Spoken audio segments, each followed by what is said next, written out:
বনি ইসরাইল বংশের এক মহিলার এক ঘটনা।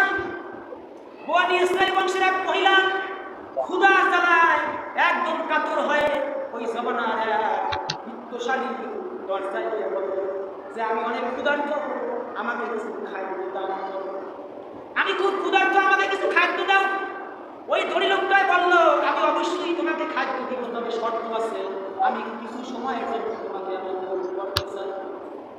মহিলা তার কথা শুনে রাজি হল না। সে রিটার্ন তার বাড়িতে চলে আসলো। বাড়িতে আসার পরে দেখলো তার সন্তানেরা কান্না করতে আছে ক্ষুধার যন্ত্রণায়, মায়ের কাছে বলতে আছে মা আমাদেরকে কিছু খাদ্য দাও। মহিলা খাদ্য পাবে কোথায়? সন্তানের কান্না পর্যন্ত বের হয় না, এত কষ্ট, কেননা ক্ষুধা একদম কাতর হয়ে গেছে। মহিলা রিটার্ন আবার তার কাছে আসলো। আসার পরে বলল ভাই আমাকে কিছু খাদ্য দাও, কিছু খাদ্য দাও। বলে আমি খাদ্য দিতে পারি